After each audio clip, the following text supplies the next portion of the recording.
कल्पना, काय? आता नाही का याच्यानंतर आपली गरिबी जाईल. एवढे पैसे कुठून आले? आपण आपल्या शेतामध्ये जो माल पेरला होता का त्याचे पैसे आहेत. आता आपलं नवीन घर होईल. एका बाईला जर स्वतःचं घर असलं ना, दुसरं काही नसलं तरी चालेल. तुम्हाला माहिती आहे ना, आपण किती वर्ष झालं मातीच्या घरातून निघलो होतं, तर आपल्याला नवीन घर घ्यायचं होतं ना. हो, खरं आहे तुझं.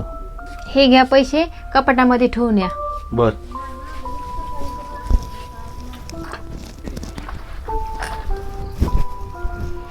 अरे दादा, हा ताई.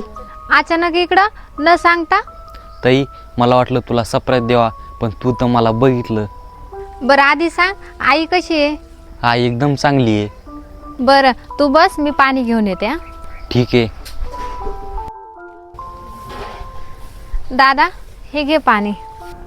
ताई, मी तुला एक विचारू का? मला असं ऐकायला भेटलं की तू नवीन घर घेणार आहे म्हणून. हा, पण तुझ्या डोळ्यातून पाणी कस काय? माझ्यापासून काही लपितोस का तू? ताई, तू तर नवीन घर घ्यायली, पण तिकडं आपल्या आईची तब्येत बरोबर नाही. डॉक्टर म्हणले 2 दिवसात जर पैसे जमा नाही केले तर आईचं ऑपरेशन नाही होणार. ओ ऐकता का? कपाटातले पैसे घेऊन या बरं इकडं. दादा, तू टेन्शन नको घेऊ, आई लवकर नीट होईल. हे दर पैसे. दादा, हे घे पैसे, हॉस्पिटलमध्ये जमा कर, मी त्यांच्या सोबत येते.